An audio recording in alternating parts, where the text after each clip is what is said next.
There we go.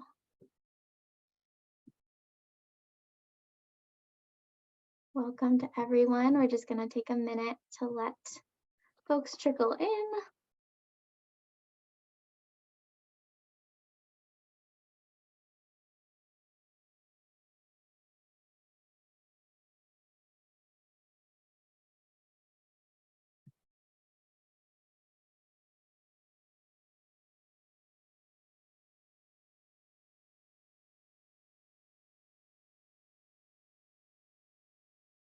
All right, 6:02, so I think we're going to go ahead and get started. Welcome, good evening. So this is the November installment of our 2022 Phosphorescence Poetry Series. Dickinson used the term phosphorescence to describe a divine spark and illuminating light. We launched this series in 2021 in celebration of the power of poetry to spark the imagination and ignite transformation. And we are thrilled to be able to bring you established and emerging poets from all over the world through this virtual format. This penultimate reading of the 2022 series comes a week earlier than usual to allow those so inclined to spend Thanksgiving Day in rest or celebration, but I am looking forward to the feast of words tonight's poets have prepared for us this evening. My name is Anna Plummer, Program Coordinator at the Emily Dickinson Museum, and I'm thrilled to be with you tonight. Since we cannot see our audience, we hope that you'll consider sharing words of affirmation and appreciation for our poets in the chat during the readings. You can start right now by telling us where you're tuning in from. And tonight, we will be hearing original work from 3 poets, followed by a Q&A. We hope you will participate by placing your questions for the poets into the Q&A box, which you can access from the bottom toolbar. As the chat can be a busy place, we will be looking for your questions in the Q&A box, and you can feel free to pop those in there at any point during the evening. One more note is that we are using Zoom's live transcription feature, which creates captions to the best of a computer's ability. Please forgive any errors there and lack of line breaks, and feel free to toggle subtitles on or off for yourself by visiting the live transcript button on the toolbar. So now it's my pleasure to introduce to you our featured poets. Susana H. Case is tuning in from NYC this evening. She is the author of 8 books of poetry, most recently The Damage Done, Broadstone Books 2022, Dead Shark on the N Train, Broadstone Books 2020, and won a Pinnacle Award for Best Poetry Book and an NYC Big Book Award Distinguished Favorite, and was a finalist for the Eric Hoffer Book Award. She is also the author of 5 chapbooks. Her first collection, The Scottish Cafe, was re-released in a dual language English-Polish version,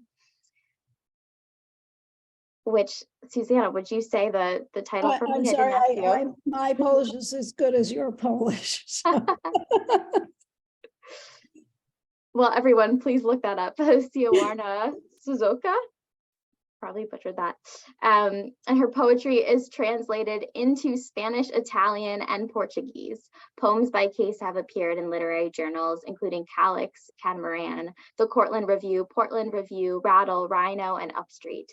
Case recently retired as professor from the New York Institute of Technology in New York City, where she taught for 38 years. And she is co-editor of Slapering Hold Press. And following Susana, Margo Taft-Stever will read. We're so pleased to have her with us. She's tuning in from Sleepy Hollow, New York. Margo's latest of 3 full-length poetry collections are Cracked Piano, which was shortlisted and received honorable mention for the 2021 Eric Hoffer Grand Prize, and The End of Horses. Her latest of 4 chapbooks is Ghost Moose. Her poems have appeared in literary magazines, including Verse Daily, Plant Human Quarterly, Cincinnati Review, Radipalix, Upstreet, Salamander, West Branch, Poet Lore, Blackbird, Poem a Day, Poets.org, Academy of American Poets, and Prairie Schooner. And she is currently an adjunct assistant professor in the bioethics department of the School of Medicine at Case Western Reserve University. Stever also teaches a poetry workshop at Children's Village, a residential school for at-risk children and adolescents. She is founder of the Hudson Valley Writers Center and founding and current co-editor of Slate-Spring Hole Press. Last but not least, Indran, who's joining us on his birthday today, is tuning in from Rockville, Maryland. Indran Amirthanayagam achieved a unique feat in 2020. He published 3 books in 3 languages: The Migrant States, Sur l'île nostalgique, and L'Africa a tiempo. He writes in English, Spanish, French, Portuguese, and Haitian Creole. He has published 20 poetry books, including the just-released Blue Window, and recorded a spoken word music album, Rencontre Doute. He edits the Beltway Poetry Quarterly and curates ablonistas.com. Amirthanayagam won the Patterson Prize and fellowships from Foundation for the Contemporary Arts, New York Foundation for the Arts, US-Mexico Fund for Culture, and MacDowell Colony. He has been nominated for the 2021 Nobel Prize in Literature, and he hosts the Poetry Channel. We're so glad you're all with us this evening, and we'll be posting links to the works of these poets in the chat tonight as they read. So without further ado, I will turn it over to Susana. Thank you so much, Anna, and thank you, Brooke, for having us. I'm going to start with a poem titled Barcelona. And so I returned to New York City, shoes nicked from paving stones, a slight tan.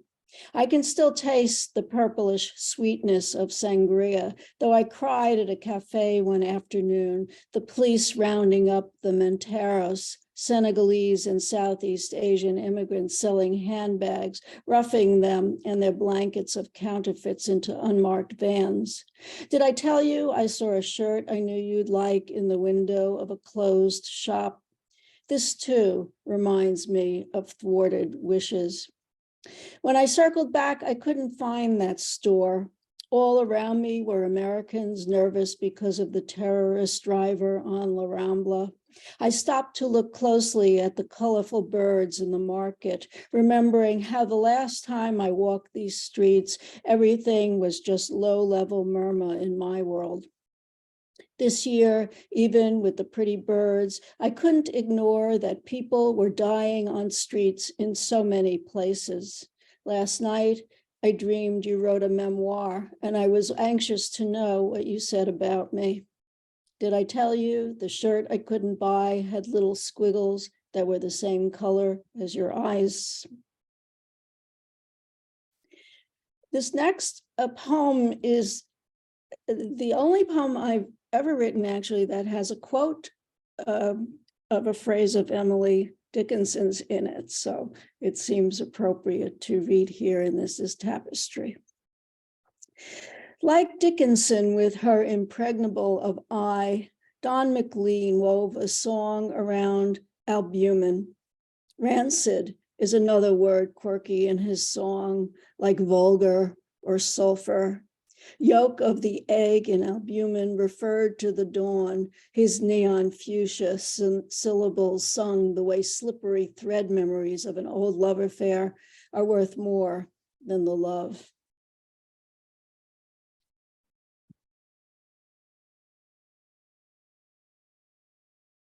And peacocks in trees, and fog at night lingering, and a black bear with rope strung through his snout, and a boy pulling it who offers to pose for photos, and what first seems to be furniture in a chai shop, but is a man in rags asleep upright, and a radio that plays only static and everyone coughing, and a tourist who brags in broken English of the 50 grams of dope he smokes each day, and a night watchman who takes a bribe to unlock a tower with a marble casket, and the Taj Mahal in moonlight before the workers shout to open the massive doors, and the ghosts of suicides who jumped from the stairs near the gateway, and the beggar who offers to leap into a well for rupees, who,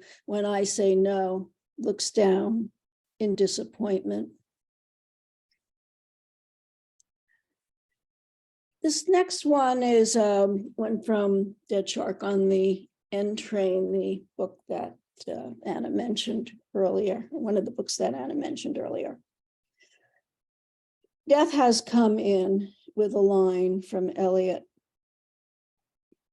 Angus Barbieri, Scotsman, holds the Guinness World Record for the longest liquid fast, lasted over a year before eating a boiled egg and a slice of buttered toast. 3 people fit into his old pants. Angus went on to live a happy life, wife, kids, kept off the weight. You are not going to have that egg.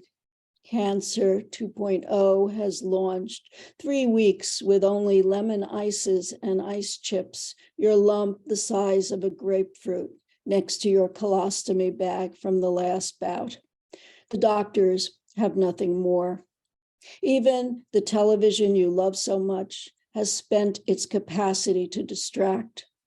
Last time you were in hospital, we argued about politics, Kavanaugh on the screen.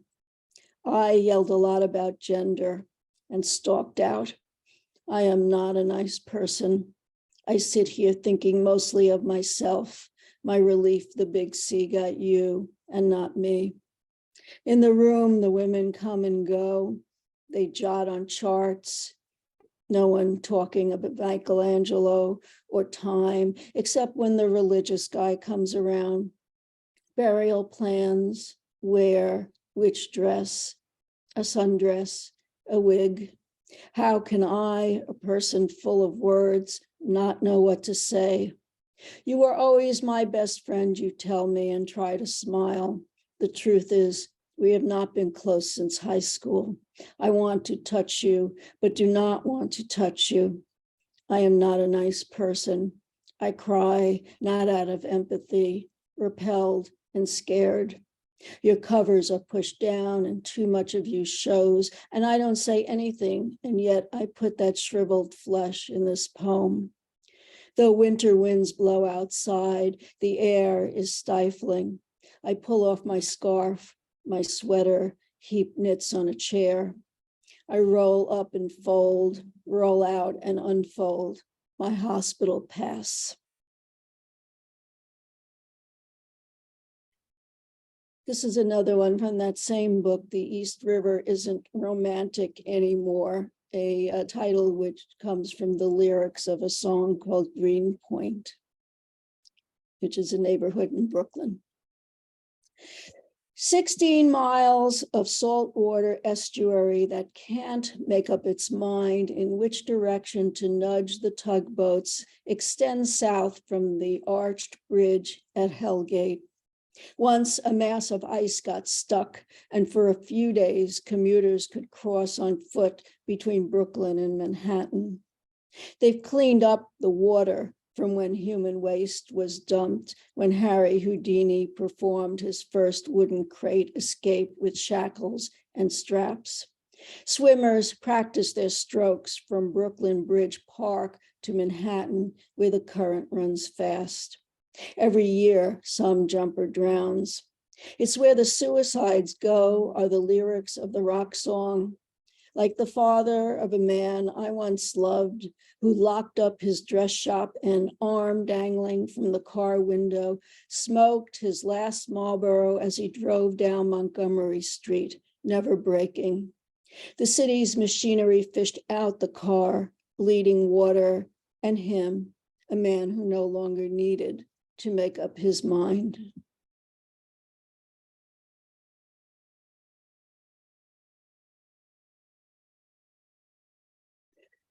This next one was inspired by an article I read in the New York Times after a tsunami in Japan, and it's titled "The Space Between Missing and Dead."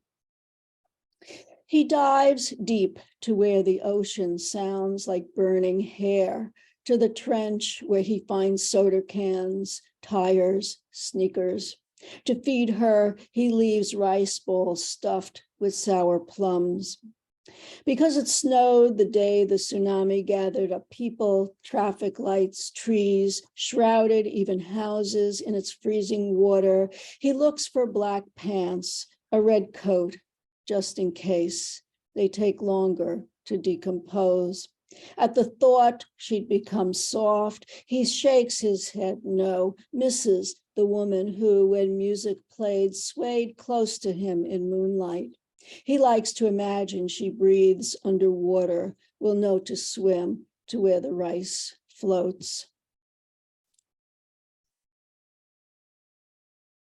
So this next one is from my most recent book, The Damage Done, which is set in the late 60s, early 70s. And this particular one is a poem which references the Vietnam War. And it's titled "A Free Fire Zone Means Anything That Moves Can Be Shot." There were more than 50,000 Americans killed in that war and 150,000 wounded seriously. And about 80% of them came from working class or impoverished backgrounds. So that's the context for this.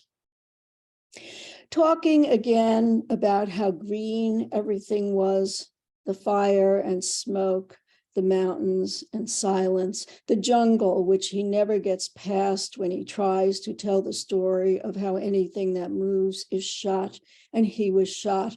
And here he is now in their parents' home instead of a rat's ass chronic care veterans facility, has been like this for years.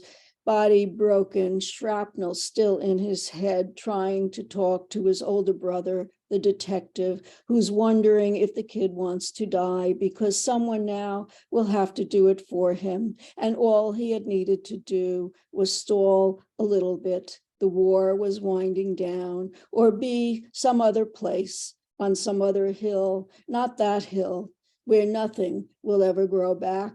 A monument to ill conception, instead of here now, crying again, some spittle on his lips. And this is an epistolary poem from the same book, Dear Carol. On TV, when I see a marcher decked in helmet, body armor, carrying a gun, demonstrating in support of the worst president ever, and a cop shaking his hand as if greeting a member of the club, I think of you in skinny capris, your light brown hair teased in a crown so bird-like and so damn young. Do you ever think about the doo-wop we listened to that summer in the Catskills on my tinny transistor? Back in the city after vacation, it took 3 subway trains to visit you in Brownsville, the graffiti-covered halls of the walk-up where you lived. I was a free-range teen, savvy about the subway, but less so about social class, and I was the one who always made the trip. Do you remember when you announced your engagement? He was a cop, your voice rising at the end in excitement as you offered your hand to show off your ring. We were barely adults. By then, it seemed the police were rioting everywhere. Oh, I said, forgetting my manners. Silence, and the chasm already there opened up that last time we spoke.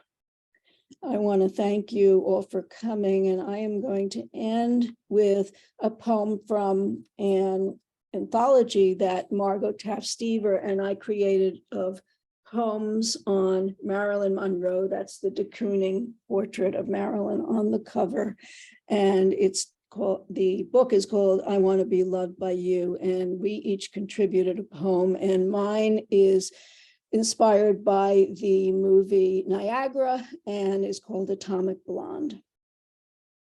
A woman labeled a tramp in a tight dress in the first half of any 1953 movie is going to be dead by its second half, like in Niagara, Marilyn playing vampy Rose Loomis, passion kissing her lover behind a barrier to the falls. The water, a symbol of rutting life force, if ever there were one, is later strangled by her husband George in revenge.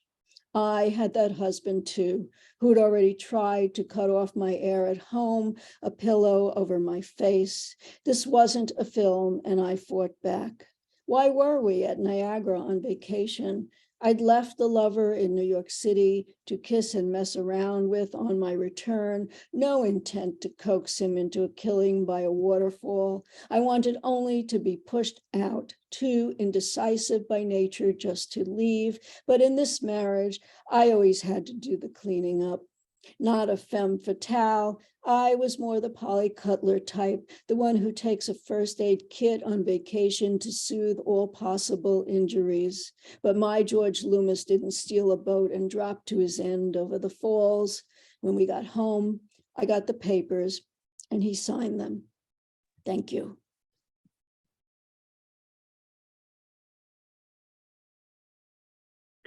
Thank you, Susana, for those stunning poems. And thanks to Brooke Steinhauser and Anna Plummer of the Emily Dickinson Museum for organizing the Phosphorescence reading series. I'm happy to be reading with Broadstone Press pressmates Indran Amirthanayagam and Susana. And I would like to thank everyone for being here. Many of my poems relate to nature, as did Emily Dickinson's, and some of mine to the sixth extinction, which Emily Dickinson did not have to consider. And from my first book published in 2002, Frozen Spring, I would like to read a poem that begins with an epigraph by the late Faith McNulty, a naturalist. Ascension. It takes 7 strong men to drag the 6-foot heart of a blue whale across the deck of a whaling ship. Beads of sweat well up on the sea-stained faces of the 7 men who bear the still warm heart of the blue whale to the boiling vats. The men are deliverers. They tug, rip, tear the heart across the deck to the seething pots, but their hands stick to surfaces like flypaper and recoil, the red matter teething into fingers as if bleaching out the blood. Ventricles, gaping mouths stand ajar. Red smoke rises in the darkening mist. Harsh wind raps against crevices, something trying to get back in, tapping out an aberrant beat, an unknown code, and something whines long and low, a sea moan.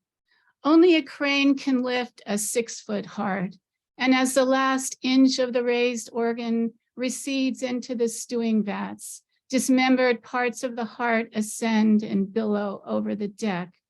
7 men inhale the vision, their hearts slackening with each breath. Always be as important from a literary standpoint for many of us as lions, tigers, snow leopards, and monarchs, even after most of those disappear. And I will read a horse-related poem from each of my books. And this one is titled, On the Possession of Horses. Their heads hunker forward when they canter, as if only one direction were possible, and they don't understand fire. They gallop back to a burning barn. Nothing about horses compels me now, though once I wanted to be one.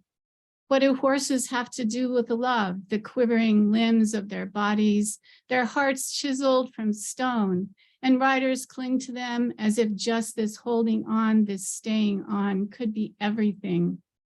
Once an entire village banned horses.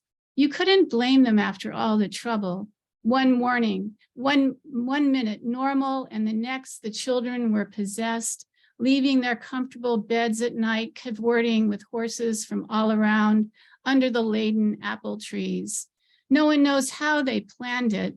They rode horses by moonlight, bareback and bare-assed, even in thunderstorms. When horses trot and canter, their hooves clatter, their bones chime like funeral bells, like clappers. They ring against the earth. Their heavy hooves beat against the earth. And the next poems are from my book, Crack Piano, published in 2019 by Kevin Carey Press. Since Putin has threatened unleashing tactical nuclear missiles against the Ukrainian people, many have once again considered the aftermath of a nuclear explosion. Perimeter. Another apocalypse. Spit out what is possible. Glass surrounds you. Imploded glass of houses, bones, books, breasts, teeth, cars. Not one of these is replaceable, even if glass returns to sand. On the black volcanic beach, bodies press against you, rooting out the value of sand. The sun goes into you, an empty closet, doors shut around the perimeter. This bed of glass brings viscous blood to the surface. Here the torsos of dolls lie faceless, embedded after war to prove things endure.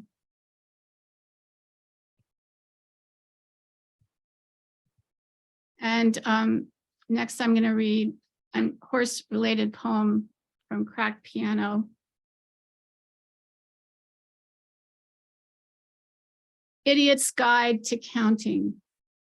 How do you become one with the horse, riding and becoming the act of riding, and the horse becoming the self and the other at exactly the same second, counting strides, counting muscle movement, counting fences, hurtling over them with the horse, counting the everything of one?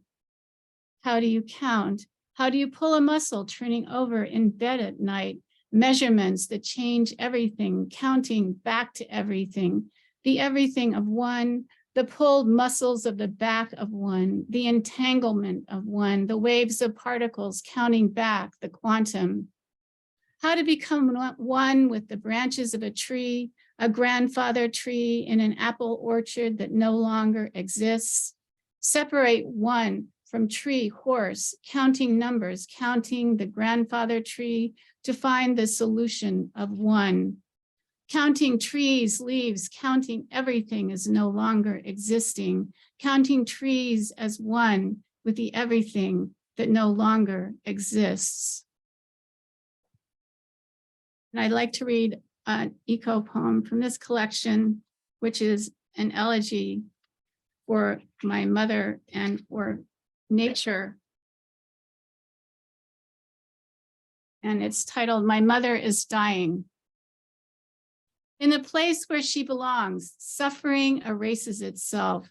Doves bring her seeds, horses sleep next to her in the straw. Where she belongs, a welcoming place holds her, keeps her from running away, the greenness of the hay turning to gold. Already the rain's restless trajectory. My mother is busy dying. She no longer knows my name. This is the wind of Eden, the wand of change, the last slave of silence, the knave of rain. So quiet the roving of each vacant quest. Let her be buried in the sea by the seaberry, the briar rock, the fossil chamber. Alone, blown, roadside stray, the flown, restless, wayward ringing, bells clang, ocean downcast rolls. Wandering once again, now I return to the center, searching the level earth, calling her name, remembering that I am lost. The path unfurls before my dog and me, walking to the rocks, the ocean on one side, the bay on the other, eiders blessing the waves. The seagull's spontaneous burst, how it hurts with the radio blaring. My mother is dying, gone from a body that has abandoned her. Cry because everything goes haywire, because this is Apollo's siren lyre, the field-worn answer, the childless response, children waiting for some God to bring them home. And the last one I wanted to read from this collection is one of the shorter poems. I have been my arm, resting on the side of a truck, carrying a cigarette to my mouth. My hand, an animal that cannot see or feel. I think I wrote that when I was 18. Next, I would like to read a few poems from my new book, published this year by Broadstone Books, The End of Horses. And I don't know if you can see the cover, I'm not sure. But anyway, it is a photograph taken by photographer Lynn Butler of wild horses rescued by a Navajo family and living at the Wind River Horse Sanctuary in Lander, Wyoming. Many of the poems are about the sixth extinction, but some are specifically about the fragility of our human family. Galloping double bareback. Down sandy edges of paved country roads without helmets, bareback, the sisters clung to each other, to the tree, to the horse, to the tree-lined ways that snaked around and through, as if going somewhere were not the goal. Their bodies twinned, hair wind-whipped, the triple rocking of legs pounding, the leaping beat of hooves. The girls struggled to stay the horse, rippling through them like storm. Wind-battered trees that framed the hush of birds silenced by their galloping. The muddy paths, the mourning dove, soft-eyed windows of distant houses. Head down, the quieted horse plowed through grasses, his massive form sleek, willowy. So much did they long for the beast's velvet nose to be buried in their arms. And one of my neighbors, who is an environmental lawyer and professor, once said to me that if we do not take serious action to prevent climate change now, only a few humans will be living in northern Canada in the future. Treehouse. Something about roots, bone-like, tenacious, that grip the moving ground.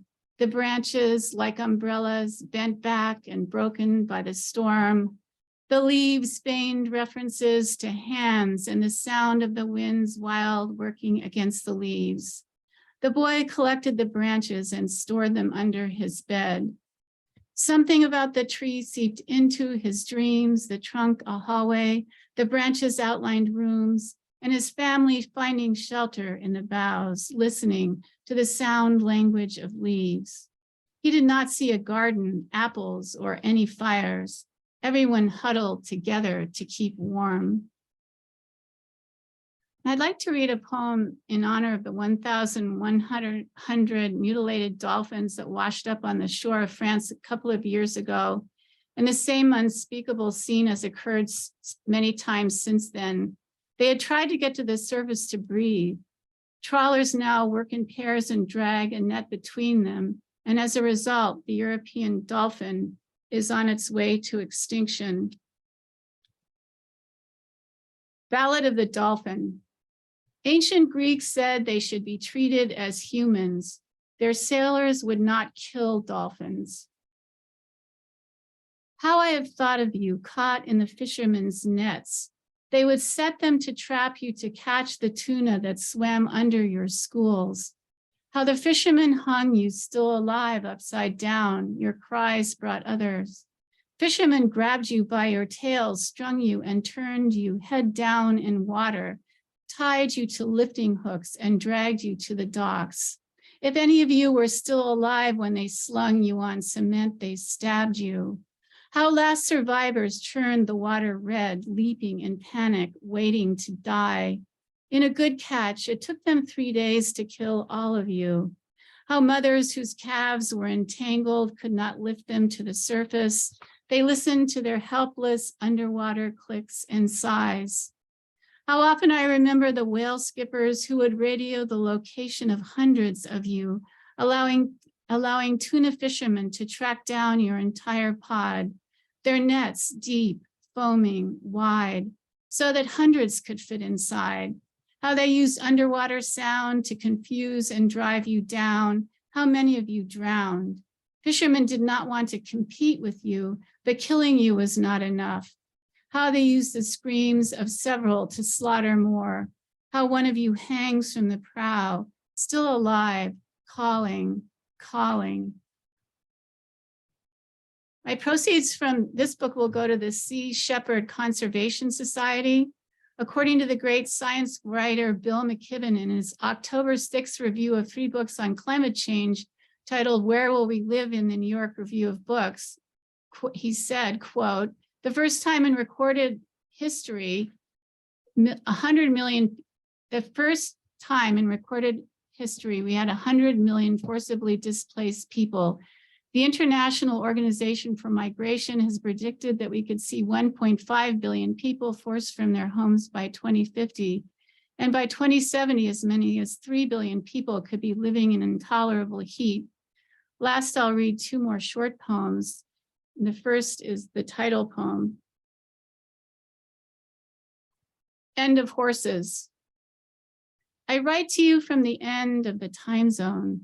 You must realize that nothing survived after the horses were slaughtered. We sleep below hollow, burned out stars. We look into dust bowls searching for horses. When you walk in the country, you will be shocked to meet substantial masses on the road. We do not know whom to blame or where the horses were driven, who slaughtered them or for what purpose. Had the horses slept under the linden trees, the generals and engineers pucker and snore on the veranda. And my last poem is also the last one in the book, Ocean Birds. Jealous is the night, the feckless night, coming over us as water into sea, the forceful day's geography turned black. Your body is the sea I float upon, your skin becomes the waves. Nothing will ever bring you here to me. Nothing will ever call you back. Thank you.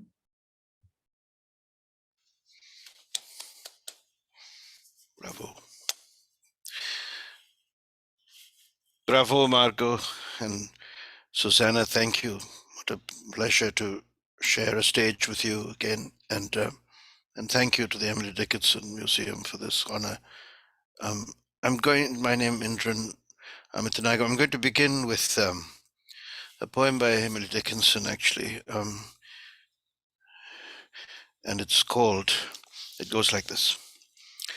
I dwell in possibility, a fairer house than prose, more numerous of windows, superior for doors, of chambers as the cedars, impregnable of eye, and for an everlasting roof the gambrels of the sky, of visitors the fairest, for occupation this, the spreading wide my narrow hands to gather paradise. So, looking for paradise. I'll read now from this new book, Origami, Selected Poems of Manuel Ulacia, a very fine Mexican poet who was a dear friend who died tragically in 2001, drowned at sea.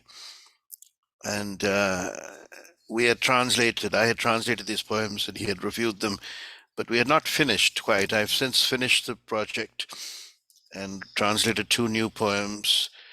And Alfred Korn wrote an introduction to the book, and very excited that it's out in the world.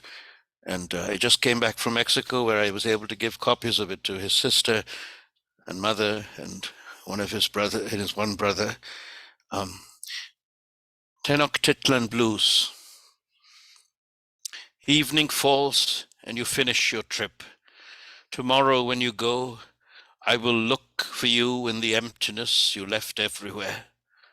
And if the day is clear, perhaps I may get to see the 2 volcanoes forever covered with snow, like the silence that envelopes 2 bodies that gazed at each other without even touching. Hampstead Heath. Perhaps all that's lacking is a change of light on the water's surface, a glance that meets another glance to leave behind, without knowing it, a sure world. You were on the bank of the pond watching the small sailing ships when he invited you to go deep into the wood. And without saying a word, iron after the call of the magnet, you followed him in. How much sun spilled among the green branches! How much pleasure while your legs trembled with fear! Today you remember neither his name nor face. Perhaps the only trace left imprinted by time is that smell of tobacco and eau de cologne, which for 15 years has stayed with you through all the cities and is now in none. Supper. The blues on fire, moving constantly, crash, agree, and liquefy. An orange sun still lights the terrace the clay of the road, the cypress cups, the city below in a hollow valley, a white tide of lights that grows while the night thickens the wood. Around the table, friends eat and talk, attend a double feast, one that occurs up there in the firmament, celestial choreography in which the day flees and which the dialogue creates. In the silence between two words, a cricket sings. The emanation of a star sparkles far away. Another light shines in the eyes of those who hear and contemplate. Echo of the echo of an echo. Star, song, and flame. Only the poem writes itself. And then I'll read one more from Origami. Origami for a Rainy Day is a long poem that is the title poem of the book. I won't read that, so I'll leave that to you to look for it. But it's one of the great poems, long poems in the Spanish language, in my view. Manuel learned a lot from Luis Cernuda, who lived with him. Cernuda, an exile from the Spanish Civil War in Mexico, as so many others. And Manuel's grandfather was Manolo Altolaguirre, and grandmother Concha Mendez, also exiles from that Spanish Civil War. In the Ritz at Meknes, one glance was enough, the silence between two sentences, the tenuous graze of your hand when you asked for the key in the heat of the siesta, so that the young concierge with a glance like a gazelle's went behind you to your room. What delight to touch his olive-toned muscles with their fragrance of orange blossoms, and to kiss his ample lips flavored with cardamom as the fan spun round, refreshing the intertwined bodies, desiring each other in their delirium the way the desert desires water. What pleasure in the instant when bodies forget reality and let it go. Where? The city woke up in the fullness of the hour. Cars, motorcycles, a radio's music, mysterious Arabic brought you back to the world. The concierge said goodbye in a hurry and left the room. You fell asleep and woke in another dream when the muezzin began to pray into his microphone. From the balcony, the palace shone resplendent in the sonorous night full of stars. Origami. And I would like to read a couple of poems now from 10,000 Steps Against the Tyrant, my recent book from Broadstone, which I wrote during the 2020 campaign against the orange-haired tyrant. Well, he's still with us, but I think Joe Biden is doing all right. And so I'm glad for that, but we have a long way to go. And these, I would call these political love poems. The right path. Let us roll, America. Let us not look back. Let us seize the fellow by the absent coat tail. Let us reveal the traipsing emperor nude, and let us remember and defend the rights of our virus dead. But let us do so with respect, with love. Why? Because Jesus says so. Why? Because we are not jackals and hyenas. Why? Because we have to get back on the road to the promised land. Voting song. I'm going to take Mother to the polling station. This may be her last chance to vote for the right path from the burning bush, sinking ship, roadkill, victims of the raging virus. I'm going to take Mother to the polling station, and son, make sure you get that absentee ballot sent here while you visit. Every vote will count, and daughter, although you cannot vote, not this time, I want you to know that we have tried with all of our heart and mind to throw the bastards out. Soul rising. I miss you something fierce. I have to tell my bones to stop shaking, to calm down, that there is something called work, poetry, cleaning the room, getting food together, attending to Mother, reading fine print and polling, picking up the phone, cold calling a Texan in the name of participatory democracy, the nations and the earth's soul and the dream jostling about in the coffin, thinking the time is now to break down the wood, pierce the earth, slide out to walk abroad again through these United States.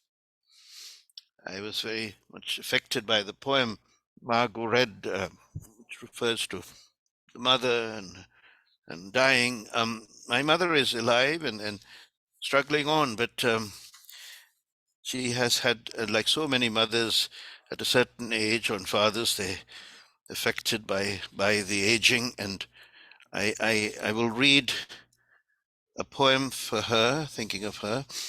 You may have heard her in the background. Late Night Olive Oil.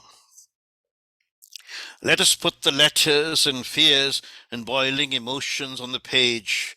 Mummy, why did you go to the kitchen stealthily without a word to your sleeping son, without your walker, to find the large bottle of olive oil, to pour it on the table and floor, to fill a small vessel which you meant to carry back to your room, as if nobody would notice until you called my name, because you could not negotiate the rest of the way from dining table to bedroom, vessel in hand, without cane or walker. I write to atone for my flailing words, saying never, never, never again. The kitchen is prohibited. Your mania for oil in the hair is prohibited. The stealthy, mischievous, childish, truant foray into the darkness with a torch in hand, which you forgot on the countertop, all of this is prohibited. Your losing memory and control are prohibited. These words are prohibited. Decline and death are prohibited. The book talks about the elections and all, the mother of elections and also the mother of pandemics. So there are two parts to this book. I'll read, I don't know how we are doing on time. I'll read one more poem, short poem from the book, and finish with a new poem that I wrote last night. But it has to do with today, which just happens to be my birthday. So I'll finish with The Candle and then that poem. The Candle, Migratory Bird. I must tell you that I'm lighting a candle in my mind, and I beg that the flame lasts through the night, that it will not be put out by a man too afraid, mad, young in thought. Let us embrace the darkness and accept each other's absolute freedom to fly to the other end of the earth, to discover that the world is round and love has no choice, the migratory route already drawn, but to return, to return. And now I'll just, if I may, this poem is called Birth and Bridge. I am 30 minutes from turning 62. I could not have imagined this birthday even 10 years ago. How about 30 years as a diplomat vanished in a thought? Who said time is elastic, folds over itself, and is eternally one? The only reality the moment thought shapes experience, gives it arms and legs, two heads, our hands separated on the bridge before I flew away from the New York idyll, the artist's bubble, the sense of absolute freedom and immortality, infinite time to learn exactly how the method applies, to scream, to laugh, to be silent, to speak, and to go on, as if limbs sped a young runner, hair curled, sweat beads lacing bare shoulders, Greek and Roman ideals of beauty. But beauty travels. Maidens wash Krishna's blue feet. Arjuna raises his bow, and 100 other virile and graceful gods and goddesses from Bharat shout, we too have our beauty, so help us God.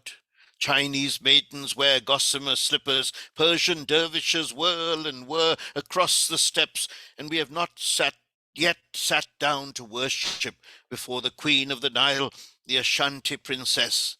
I don't have words to describe all the varieties of human beauty and human endeavor, but I say now in the first minutes of this new year, I will dedicate the rest of my sentient hours to finding the words to make the poem fall right, shut tight, like the bridge that cannot be shifted and broken, not by hurricane or bomb or thought.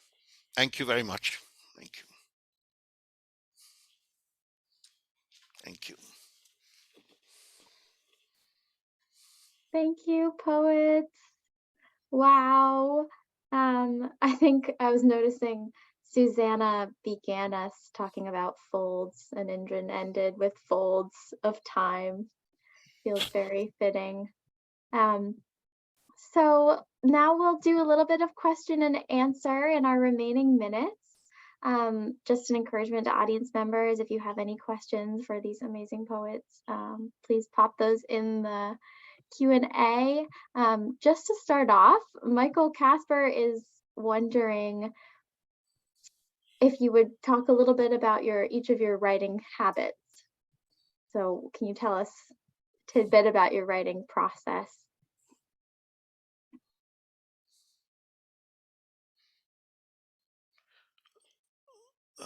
Susana, do you want to start? Well,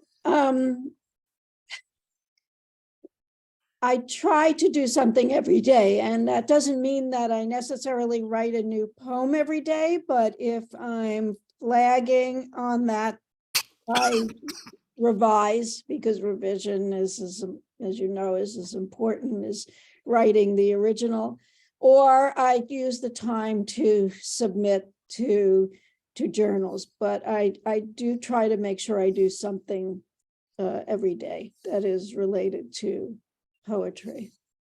Now, when I was teaching, that wasn't always as possible as it is now. So now I have a little bit more time to do that on a daily basis. That's true. And I know you've all taught at some point, if you're not teaching currently. So another way to think about the question might be how you would encourage students to cultivate their own writing habits. I know all writers work differently. I think that for me, the best thing that I've done is to keep notebooks, and I haven't been very organized about it. I think if I had been, I would have done better, but I really advise keeping a notebook and keeping observations, anything that comes to your mind, not censoring what you're writing. That's critically important. And put a date on your notebook so you know when you wrote it, because time does go by. And yeah, I just think a notebook is critical. I would add just something about languages. I've benefited, I think, from writing outside of English in the other languages I speak, French and Spanish and Portuguese, Haitian Creole, and writing in them. You can be tired in one language but refreshed in another. So it gives you choices, and writing across languages is like crossing borders. And I think for me, the fundamental need for human beings is to cross borders and eliminate borders, whether they're political borders, psychological borders, limits of all sorts, because you have to break through the sound barrier. I mean, if you want to write, you have to go at it with all of your gusto and all of your blood and all of your bile and all of your memories, and write it as if your life depended on it, and that's maybe easy to say, but that's really the experience. I've sometimes written a poem and I'm literally shaking in my chair as I'm writing it, with the emotion and the rhythms that are coming out. And the rhythms come out, they're inside of you, but they come out once you start writing. So I think the writing the first line, even if you go back and revise it later, is important. Not worry too much about where the poem is going. I think you can sort of compose the direction, the map in your head, but you don't have to have it all set out before you start to write. The discovery happens in the writing, and so I would say, and I would recommend writing as much as one can, reading as much as one can. I say to everyone now, read, write, and walk, and add eating and sleeping as well, to your daily regimen. One other thing is I've often been uncomfortable with the idea of being asked to write something specific, like being in a workshop and getting a writing prompt. And I have a very sort of, not a very positive attitude, but I think that's such an amazing way to write. I've ended up finding out that I could really, writing prompts can really help. Writing, getting some idea for not necessarily just finding things outside that you can write about can really help your writing. And, even though it's very uncomfortable, I find it extraordinarily uncomfortable to be asked to write a poem in a workshop and then, share it. But still, it's a great way to get started on a poem. And I agree with Susana that revision is, I could revise the same poem for 40 years. It's just something that you have to keep doing. I mean, unless you really feel you've finished, of course, but revision is critical. I'd like to add also for students that, well, for all of us, I suppose, if you're not sure exactly what you want to say, just keep writing everything that comes into your mind, and then you can whittle it down later as you make another pass through the material and decide what's essential and what's not. Kind of like taking a block of marble and then finding the sculpture that is within it. That's beautifully stated, yes. Allen Ginsberg had told me when I was quite young, 17, when I met him for the first time, to cut half the first draft out, and that stayed with me. 50% of the original draft gone.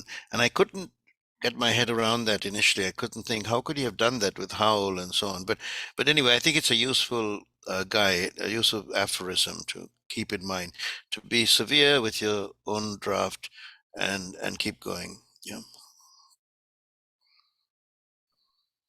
Thank you. Yeah. Changing directions a little bit. You all demonstrated such a deep care for the natural world in your work. And I just wanted to thank you for bringing the loss of our natural landscape, but also the loss of life kind of in comparison. I don't know if comparison is the right word, but alongside that to our attention and to our hearts in a way that I felt really informed and affected rather than beating down and overwhelming.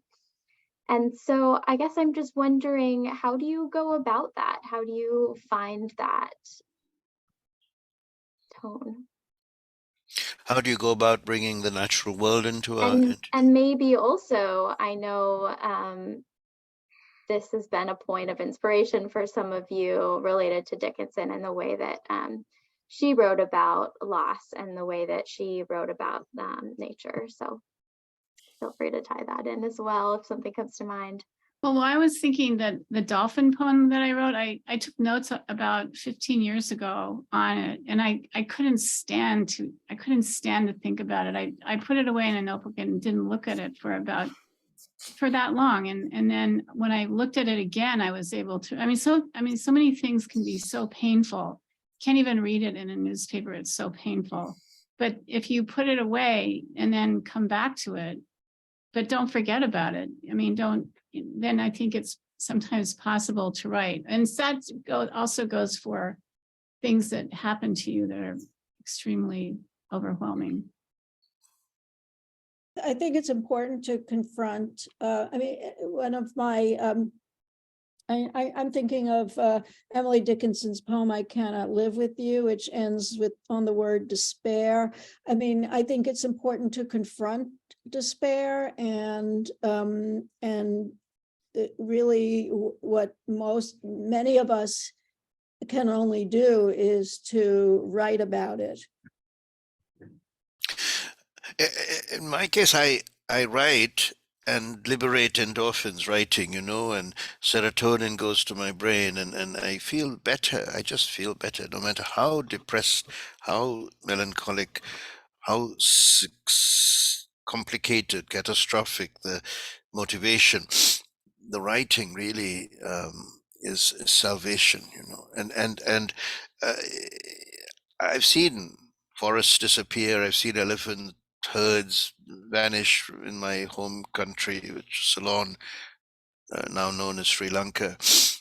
But I've also seen second growth forest, and that concept of second growth forest, the restoration of seeding the rainforest back.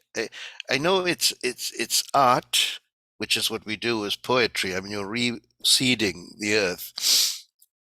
So perhaps making of poems can be parallel to that replanting and fighting back, making the desert bloom. There are, for every destructive act, we also have a creative act that replies to it. And that gives us hope. It gives me hope as a writer, as a human being. Poems as reseeding. Well, I wish we had more time to talk, but I think that's maybe a wonderful note to end on. So thank you so much, Indran and Susana and Margo. Just to let all of you listeners know, we hope that you will join us next month for our final phosphorescence reading of the year with Corey Winrock and Eleanor Hooker. And you can subscribe to our newsletter to keep an eye out for announcements regarding the 2023 phosphorescence series. And before that, on December 7th, you can join us for our virtual Emily Dickinson birthday celebration with a behind-the-scenes exploration of Emily Dickinson Museum's collections, which contains more than 12,000 artifacts. And to learn more about these programs, sign up for our monthly mailing, or to make a donation, please visit www.emilydickinsonmuseum.org. It has been such a pleasure, Susana Case, Indran Amirthanayagam, and Margo Seaver. We hope you'll stay in touch, and thank you so much, everybody, for attending. Have a wonderful evening. Thank you very much. Thank you, Anna. And thank you for pronouncing my name so beautifully and correctly. Thank you. All the best. Thanks.